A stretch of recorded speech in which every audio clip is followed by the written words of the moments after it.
Welcome to Fiona's Food for Life YouTube channel, where it's all about helping people to cook from scratch. In today's video interview, I'm heading off to where it all began, back in Ballymaloe Cookery School, which is in Shanagarry in East Cork. It was founded by Darina Allen and her brother Rory O'Connell. So today I will be interviewing Darina, having a chat about some of her amazing achievements. And as always, there will be the top 3 tips and the last meal. So please make sure you listen to the end, like, comment and subscribe. Hope you enjoyed the interview with Darina Allen.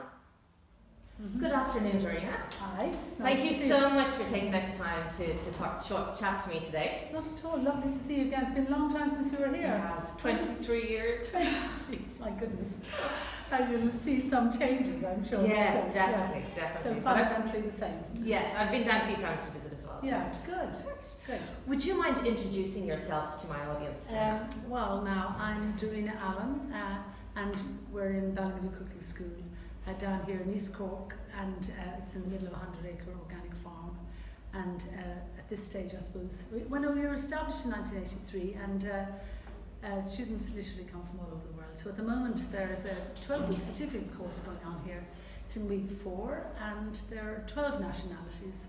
And that's not unusual. We've had up to 16 different nationalities, so it makes our little tiny village of Shanagarry very cosmopolitan. In the winter we've lots of romances. We've had lots of students who've met here eventually got married, and I keep joking now we're better than Tinder. So cooking, as they say, the way to everybody's heart is through their tummy. So there we are. This proves it. Yeah, fantastic. And would you mind telling us, how did you get to set up the cookery school? My brother Rory O'Connell and I started the cookery school in 1983. Rory had been head chef at Ballymaloe at that stage for many years. And anyway, it was sort of, I always say that the cookery school was born out of desperation, because we were farming and also in horticulture. And at that time, the cheap food policy had just kicked in. We'd gone into the EU, there were all these regulations, a tidal wave of regulations coming in. And also there was a big recession in Ireland at that time. There was 25% inflation. There was the oil crisis, and we were heating 5 acres of greenhouses with oil, and they really needed a big investment, which as a young married couple, we absolutely didn't have the money to invest in it. And when the whole cheap food policy kicked in, basically it was obvious that food was going to get cheaper and cheaper, which is great for many people. It means that many farmers can no longer earn a decent living on a farm, because they're simply not being paid enough to cover even the production costs. So we could see this coming down the road. We could see it wasn't going to get better. So anyway, we decided we needed to find a different way to earn a living. So I could cook because I'd done hotel management, and my mother was a very good cook. I'd learned how to cook a lot from her, and loved cooking, so we started. And then of course I came down to Ballymaloe House, and I was cooking alongside Myrtle Allen, who taught me so much and later became my mother-in-law. And so decided that perhaps we could give cooking classes and that people might come, and we had some farm buildings, so we converted those gradually into accommodation. And we started with 9 students and then 11 and so on. And now, of course, we take 60 plus students, and we have very high teacher-student ratio. We have 1 teacher with every 6 students, which is, I think, as far as I understand, it's the highest in the world, really. But it's our courses here, and we operate the whole year round, are very intensive. We like to promise less and give more. So basically, we need 1 teacher with every 6 students. Sure. Yeah. Okay, great. And your latest book you've written, it's the One Pot Feeds All. Would you like to tell us a little bit about that one? Well, this, believe it or not, is number 19, and I can't believe it. And this book, things have changed a lot since I started school in 1983, and one of the things that's changed, of course, is that people seem to be getting busier and busier. Everybody is working so hard, both mum and dad, both partners in the family home are very often working, and then they're sort of trying to dash home through the traffic in the evening, maybe grab the kids from the creche, dash into a supermarket to buy some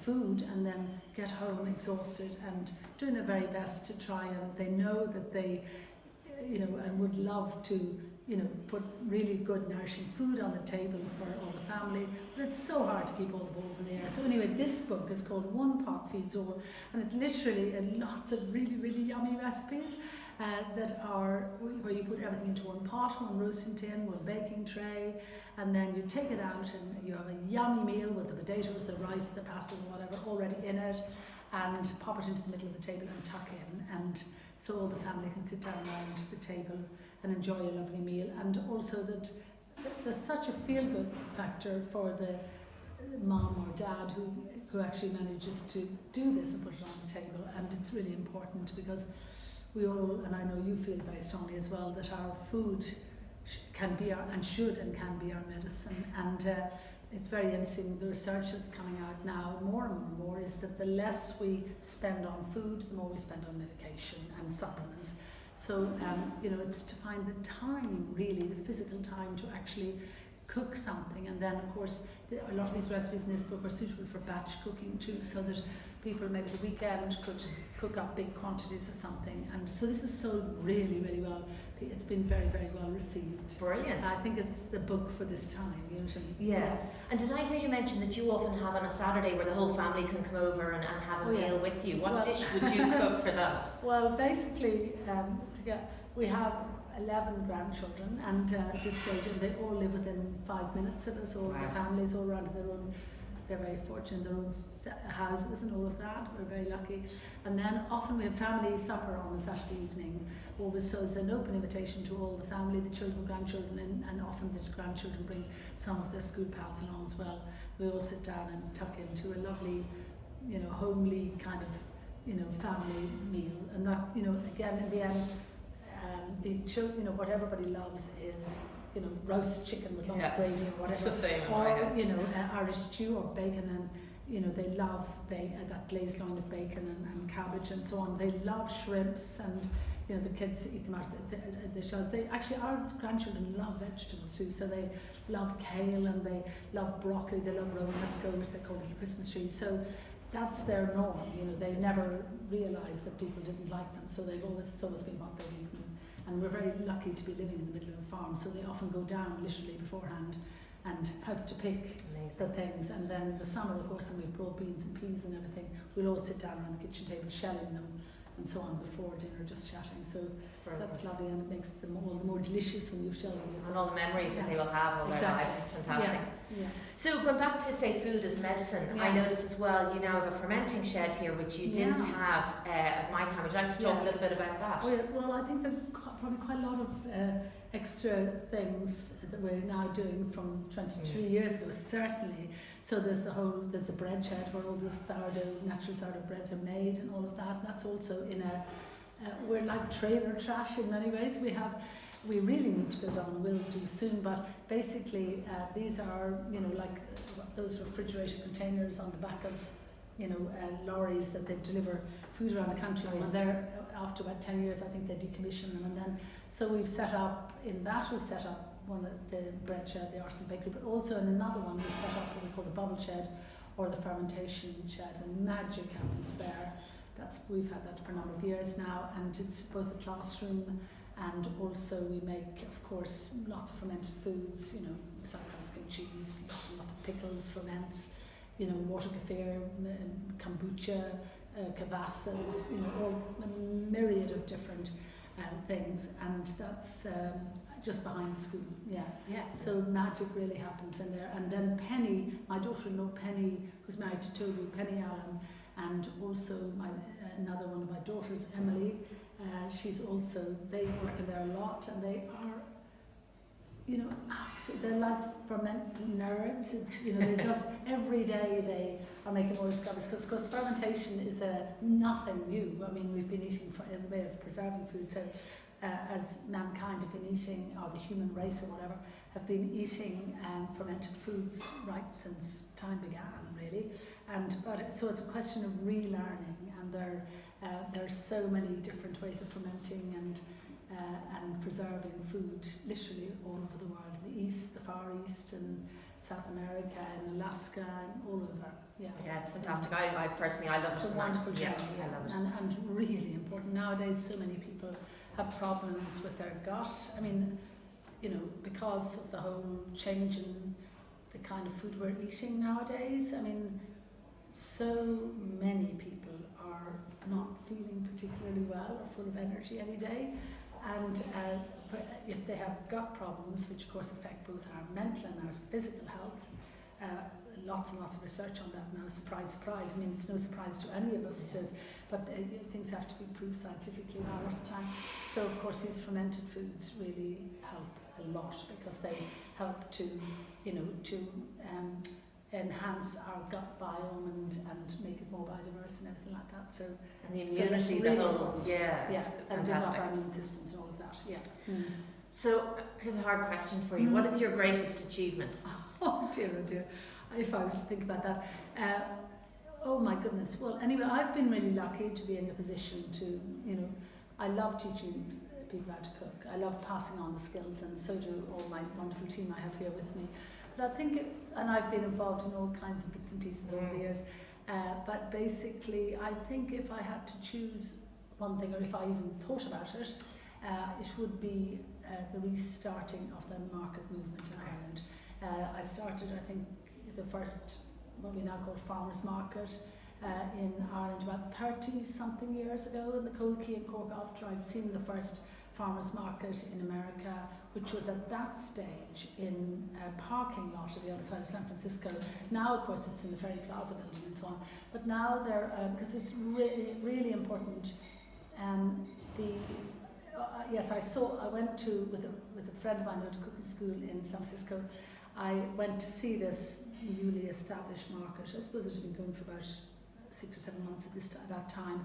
There I was standing in the middle of this farmers market in a parking lot in San Francisco, and I suddenly had this light bulb moment. I realised that if we could get the market movement restarted in Ireland, that basically the local farmers who wanted to sell their food to the local shops and so on, and local people who wanted to be able to get local food would be able to get it. Because at that time, Ireland, the supermarkets in Ireland had just gone over to a central distribution system, and so a lot of the smaller village shops around the country are owned by the supermarket chains, and they were told that they couldn't buy more than 2% of local food, otherwise they would be penalised. So suddenly, small local farmers and producers had nowhere to sell, because they used to sell to the local shops, and then local people who wanted to get a local cabbage or potatoes or something like that couldn't find it unless they went directly to a farm, and that's not really, it's not really practical when people are busy every day. So anyway, I suddenly thought, well, if we could get the markets going again, then the local farmers and producers could sell directly to the local people who want the food. And so I started the first one in the Cold Key in Cork. At that stage I was on television all the time, Simply Delicious, and the idea of for me to stand behind a stall and sell directly off a stall in the Cold Key in Cork, people thought it was hilarious. They just thought it was unbelievable, really.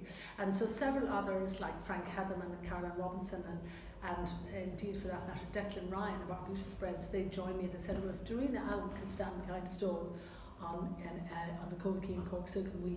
And just to put it into context, basically at that time most of the people who lived in Rochestown Road or Montenotte in Cork would not be seen dead at the Cold Key. So the idea was really, I didn't realise how kind of revolutionary it was at the time. And but anyway, we within a short time, people started to write about the farmers markets, and it was hard to persuade people in the beginning who looked on markets here in Ireland because of our history. People would have looked on selling at a market as something that you'd only do if you were on your knees. So, to persuade people that this was part of a new way forward and super cool and everything, it took a little bit of time. But then, so anyway, that was 30-something years ago. Then later I started another one in Middleton, in East Cork, which is a very successful farmers market, and then many others started again.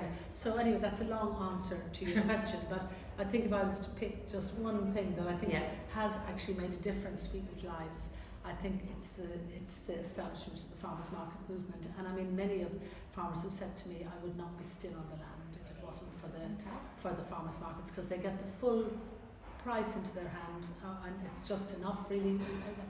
Instead of getting maybe a third of the price, if they're lucky, through the ordinary supermarket system, they get the full price, and they also get the praise from the customer who says, "Oh my goodness, you know, Dan, that was a lovely bit of beef," or "Mary, that was just wonderful lettuces or buns that I got from you last week." So a lot of people, when they're selling a product, it goes straight into a warehouse or something. They never meet the person who is going to enjoy it, and we all need a pat on the back for what we do, and that's one of the things that keeps us going. Today, actually, I was in the English market and bought from Frank Hedman and the Outrageous bread as well. So yes, and they're still involved in the farmers' market at this point, even though both of them, of course, sell literally. I mean, Declan sells right up as far as Dublin with his bread. His breads. He was, I think, the first artisan bakery in the country, and now there are many others as well. Super. You've had a lot of students go through the school. I should count sometimes. Would there be any one or two that you might pick out that are stand out from where they've gone or what they've achieved? Oh my goodness, they're at this stage, seeing as how we started in 1982, there's so many. And the students are literally, our babies as we call them, are literally all over the world. And often if I go to Japan or China or New York or whatever, or India, I will email ahead to the students from that have been from that area and say, look, I'm going to be blah blah blah here, and let's link up for a cup of tea or coffee or something, and thus we catch up for what they're doing. But I mean, it's really hard to single out. But I mean, even in Dublin, you're talking about bread. I mean, there's Bread Nation in Dublin. Owen Clusky, he's doing a great job there with bread. But there's even in Dublin, there's Brother Hubbard, there's Bastable, there's Tommy Mars at Oaxaca, there's James Ramsden with Michelin-starred restaurants, there's Stevie Parle, go to New York and there's King on King Street, so it's literally go to Delhi or Mumbai, and there's students who've got, Indian students who've got restaurants there. And then I think maybe we were meant to count them the other day, but 30-something past students have written best-selling cookbooks. Quite a few of them are doing television. A lot of the people who write in the Irish newspapers, and the English newspapers and magazines, they're past students. So am I proud of my babies or what? Very proud of you all. There we are. No, it's like totally true. And then often, when people look, I mean, you're doing this wonderful YouTube channel, and so it's fascinating all the different ways people use the skills they learn here. And now we're also doing not just 12-week course, we also do a 5-week course in the summer as well for people who can't get away for 12 weeks. And then we also are doing a 6-week sustainable food production course. Fantastic. And then lots of short courses, obviously. And if people are in the area, they can come in just for an afternoon or for a day or weekend. And then now the new area we're going into is culinary medicine courses, because this is as I know you're very aware, this is a new, really, growing demand for an understanding of really how our food affects our health. And we have many doctors who come. I mean, actually, on the last course there were 4 GPs on the last course. And the one before that there were 2, then there were 3. So it's very unusual now to have a 12-week course where we don't have a doctor actually on the course, taking 3 months out of their practice to actually come here to learn how to go and to understand the link between the food we eat and how we feel and our health and vitality and everything. And all of them say exactly the same thing when I say, well, why did you come here 3 months out of your practice? That's a big ask. And they say, well, we don't feel qualified to answer the questions that our patients are asking us about what we should eat. Because there is, it really needs to change, but there's actually very little in the way of education in the whole 7 or 8 years of medical training on food. They get tons of stuff about pharmaceuticals, but they get very little about the impact of food on our health. My God, it's unbelievable. So doctors come here, and now we're starting our first culinary medicine course. I think it's in May, and that's called Food to Feed Your Gut. And we have 7 or 8 absolute top speakers. There'll be both practical and lectures in it. Doctors and nurses can get points or credits or whatever they call it. Oh, yeah. And also linking in with the Mayo Clinic, and also with I'm partnering with Professor Margaret Hannon, who's the head microbiologist in the Bottle Private in Dublin. So we're really excited about these courses, and it's a bit like the farmers market now. This is a real passion of mine, to actually to put these on, because people are so confused. And all that old rubbish, most of it, all this diet and eat this and eat that and all the whatever, just real food. And then people say to me, well, what is real food? And I mean, in Ireland, we have such a crisis. Of course, there's crisis in many places in terms of health. We have a big crisis in Ireland. We're sleepwalking into this. And basically, I think there have been so many different surveys, but I remember one there sometime towards the end of last year, where it was a European-wide study where they were looking at what percentage of ultra-processed foods that people eat in each of the country. In Ireland, 46.9. In Portugal, it's 10 point something. In France, I think it was 14 point something. In Ireland, 46.9% of all the food in people's baskets coming out of the supermarket, whatever way they did the survey, was actually ultra-processed food. I mean, what are we like? Shocking. Crazy. I mean, again, back to this one pot feeds all. In a way, it's whatever way you can manage to do it, with a slow cooker, batch cooking, a big pot, I don't care what it is, but it's so important to somehow get the food onto the table. Get the food onto the table. And what I'm talking about is real food. Yes. And as much chemical-free food as possible. Yeah. At this stage now, we can't any longer say we don't know the damage that the residues of pesticide, herbicides, glyphosate, all the rest of it are doing to our health. We can't say we don't know. It's, there's so much research, it's documented in so many ways, and we'd be better off without it, to say the very least. And Darina, you've done a lot of work on the slow food movement. Would you like to describe exactly what is the slow food movement? I've been a slow food member since probably 86 or something. Well, Slow Food is an international organisation made up of people like you and I, who are concerned about, have a real interest in food, and are concerned about the quality of the food that we eat, the deliciousness, the nutrient level, and all of that, and the loss of biodiversity.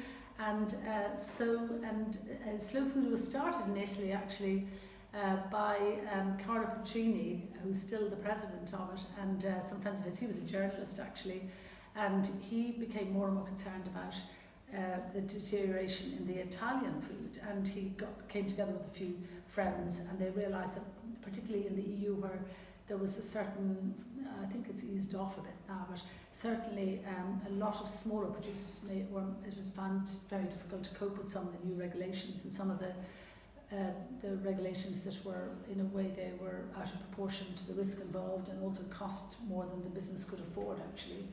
And so anyway, they sat down together, and out of that was born the slow food movement.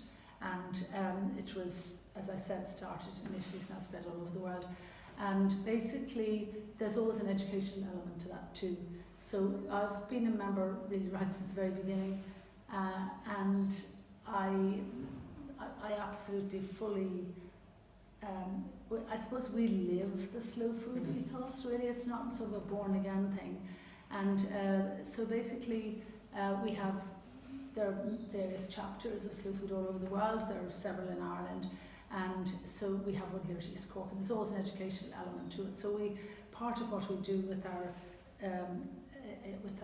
here is we have about once a month, sometimes twice a month, we have a slow food event. And we had one just there last week. We had Professor Bill Schindler. He came, he's also on the National Geographic channel in the US, and he's very well known. He came here and spoke about the mess we're in with our food and all of that, and talked about what people used to eat years ago and how we've been conned into eating all sorts of stuff. So that was, but we have an event about every month, and it could be anything. It could be like something on honey, it could be somebody talking about water, it could be about genetic modification of food. I mean, it could be on any kind of food issue. But also we then have an educational project where we link in with 9 local schools, and all of these are national schools, and each of them must have a school garden, an edible school garden, and they have a compost heap, of course, in there, in their playground as well, and the kids are literally shown how to sow seeds, how to grow, and then cook. So they learn how to grow, and then we teach them how to cook. They come up around the organic farm and gardens and so on. They cook, they pick, they go out, depends on what season it is, they will, pull the rhubarb, pick the elderflowers, collect the eggs, dig the carrots, potatoes, whatever, bring them up here into the kitchen, and then they cook all together. And really the most beautiful food. I mean, again, the parents say, my God, I never knew they'd eat this or whatever. So we give them these recipes, they lay the table, and then they get little flowers and put them on the middle of the table, and they sit down together. Many of these kids never sit down together around the kitchen table at home, and they eat the food that they have cooked, and it is super delicious. And the children absolutely love it, the parents love it, the teachers are thrilled with it, and it should be in every single school in Ireland. We're not educating our children properly.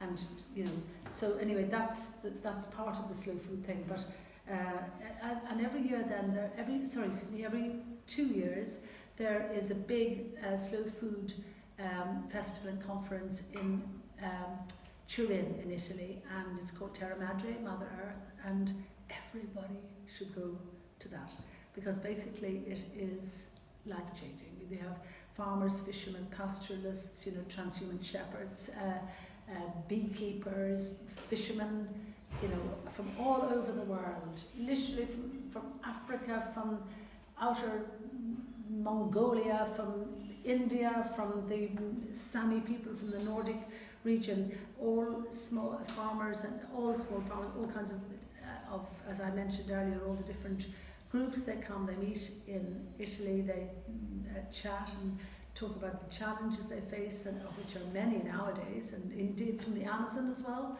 And then they talk about solutions and supporting each other, and wonderful things come from that. They become clutching their seeds and bringing their products, and I learn so much every time I go to that. So that's Terra Madre. I think it's in the end of October. Can't remember the dates actually, but I'll put them up for you. Thanks. And they in October this year in Turin. So if you're not already a slow food member, you need to become a slow food member.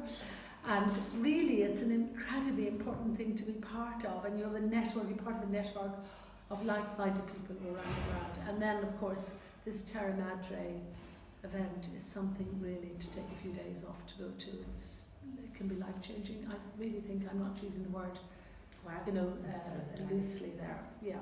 So it's kind of almost the opposite of fast food. So it's totally bringing it all back to where everything came from. People think, when you say slow food, actually that's a really good point, because a lot of people think, oh, it's just cooking food slowly. Yeah. Actually, it's not just about cooking food slowly. It's about slowing down and looking and seeing what are the things that are important, identifying the things that we're losing, sitting down around the table together and enjoying a meal, which is what memories are made of, and what we so seldom allow ourselves to do nowadays. And I really think that one of the things that's really worth hanging on to in any family is literally sitting down on the kitchen table. No damn mobile phones, no television on. Just sit down, and even if you're only arguing, you're keeping the lines of communication open. It's really important. And I'm ancient now, I'm 71, and that's totally cool too, I don't mind in the least. These are all honourable scars. But basically, I just think that for many of us, the food that, if we were fortunate enough, our parents cooked for us at home are what memories are made of. It could be something very simple like a rhubarb tart, or sort of, parsley sauce, or champ, or called cannon, or whatever. Just, fried eggs can be something that, evokes all kinds of lovely memories. And that kind of food is real food. Sure, and we touched there about the education piece with the primary school children, etc. What can we do to get people to cook from scratch, and from an education point of view with the government? What do you think needs to be done? I am terrified by the deterioration I see in the national diet. It's really, really scary. And basically, one of the things that I know you feel very strongly about as well, and many, many other teachers and parents around the country feel the very same. I feel that really since the 1960s, since I was at school myself, at boarding school, you know, the main emphasis has been on academic skills and on the STEM subjects. And basically all of the sort of practical skills like, you know, woodwork, gardening, cooking are all looked on as skills of much lesser value. Now, for me, our government and Department of Education, all of us are failing the next generation by actually letting them out of our houses and out of our schools without being able to feed themselves properly. I mean, something that hardly change a flippin' light bulb. You know, I mean, what are we like? You know, we need both kinds of skills. We need both the academic skills and we need the practical life skills. What is the one thing that we need every day for the rest of our lives? We need to eat. And whatever about the maths, the science, and all of these other things that are so important, the one thing that you're going to need every day for the rest of your life is you're going to need food. And if you actually can cook, then be it very simple, and you don't need to be able to do fancy stuff. Basically, if you can cook, then you can feed yourself properly. You're in charge of your own health. You're not dependent on the local filling station. I mean, what are we like?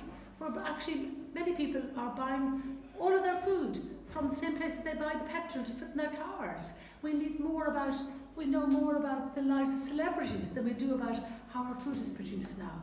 I mean, it's absolutely crazy. So I feel so strongly that we are failing the next generation by letting them out of their houses without these skills. And what I would like to see, and it's like trying to turn a super liner to try and get the Department of Education to actually change the curriculum. I've been talking to many teachers and various civil servants about this. They say it would take 5 years to change the curriculum. And basically what I would like to see, and if there was only one, talk about achievement, what I would like to see before I hang up my apron and pop my socks is I would like to see basically a situation where no child would be awarded a leaving cert or an A level or any whatever it is without being able to prove, without having done an exam in practical cooking, so they could prove that they could actually cook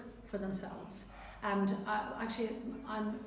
believe it or not, I've started another book. I mean, as though anybody needs another book. But anyway, this one, in my opinion, may be the most important book I ever write. And this is, the working title is 50 Recipes That No Kid Should Leave School Without Being Able to. Oh, great. It's too long of a title, so they'd like to call it Ballymaloe Basics or something. But anyway, and I would like this to be part of the curriculum. I don't care, they can, you know, help with it to fit it into the curriculum. So that basically, it would every child, boy and girl, like in Finland. I mean, in Finland, every single child is taught how to cook, boy and girl, and they cannot leave school and get with their exam, having passed an examination without being able to prove that they can cook for themselves. I mean, that's enlightened education. And basically, I would like to see that situation in Ireland. And you know something?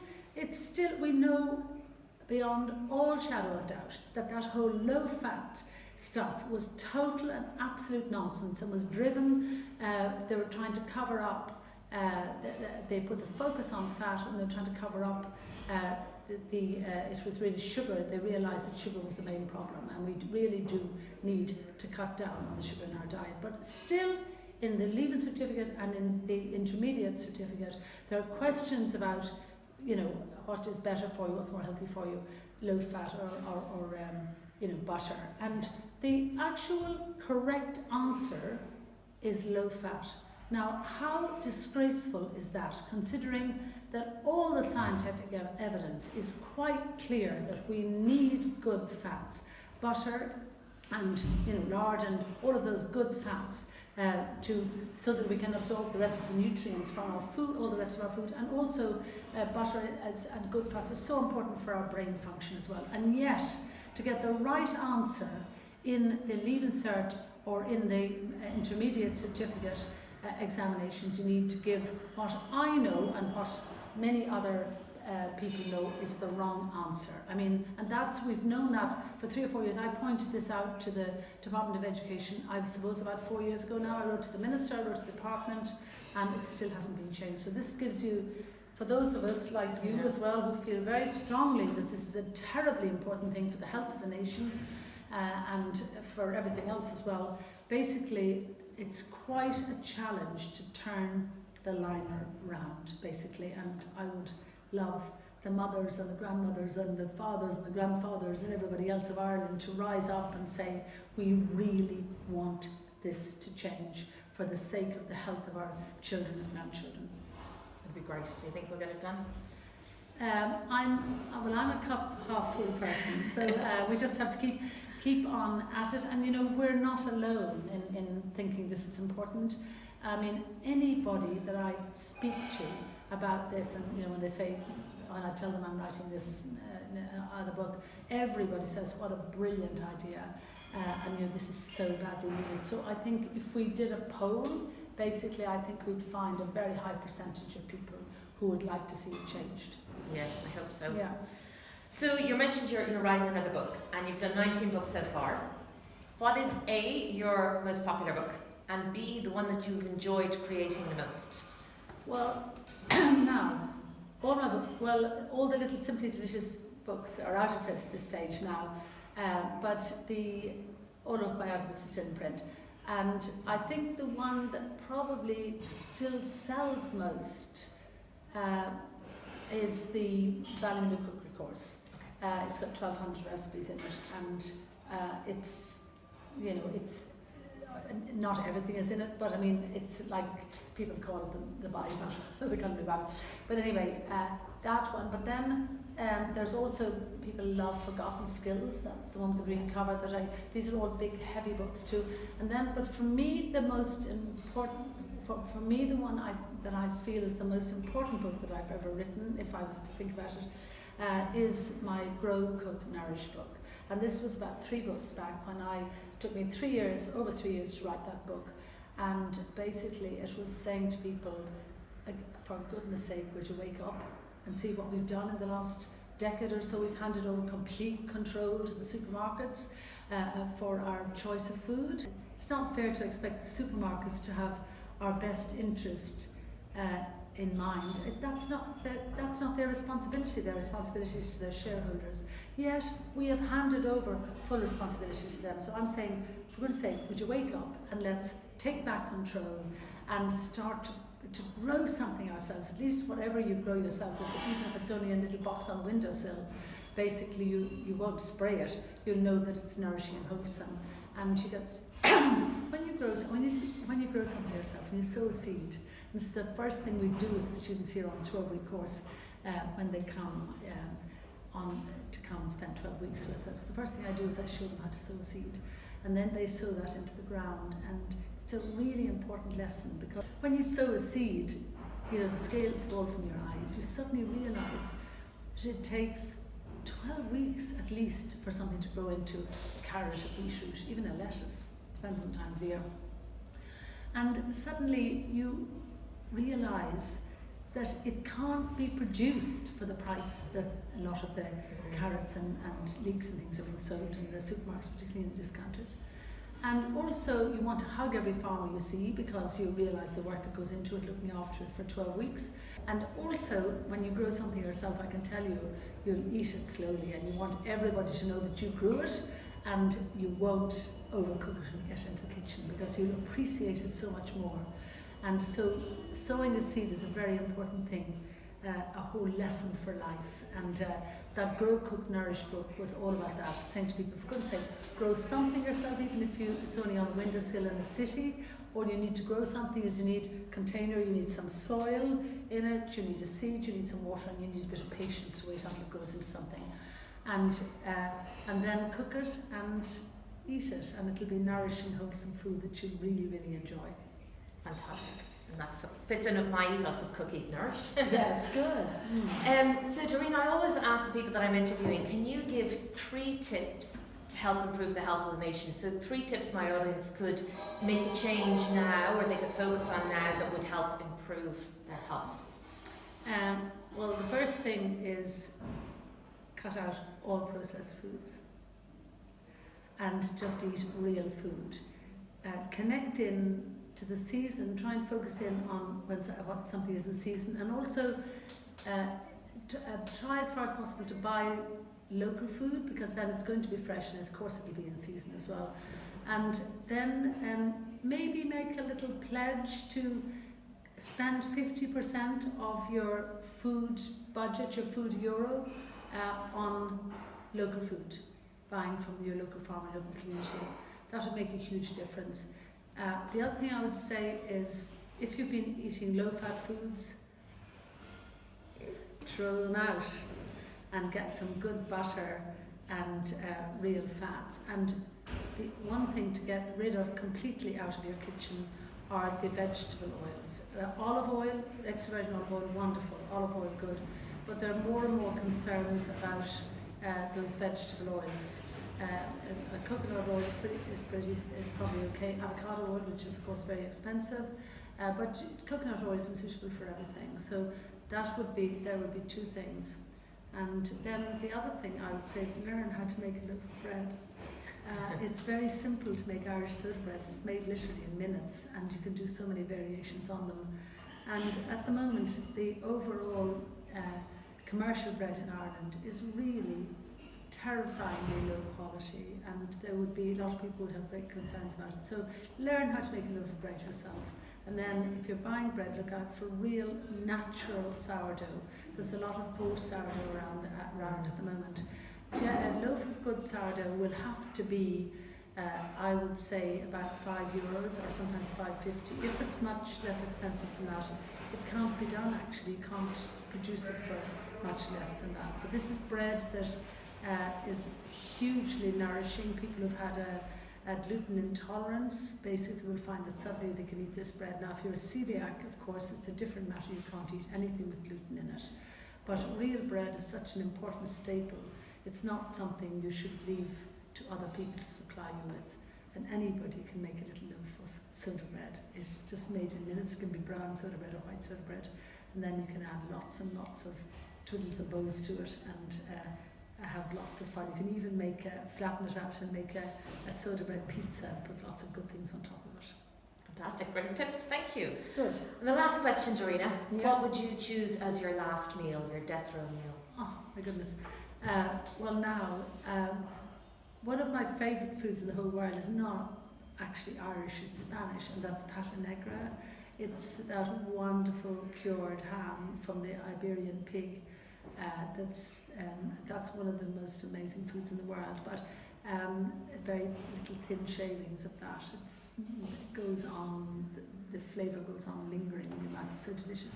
But otherwise, I think I would choose a boiled egg, and from my own hens, lovely boiled egg, lovely and fresh from the nest, with a little soda bread and lovely butter made from cream of our Jersey cows. I mean, and then I'd have to have a little sea salt and pepper as well. I mean, how delicious would that be? Boiled egg and soda bread. And would you have anything to drink with that?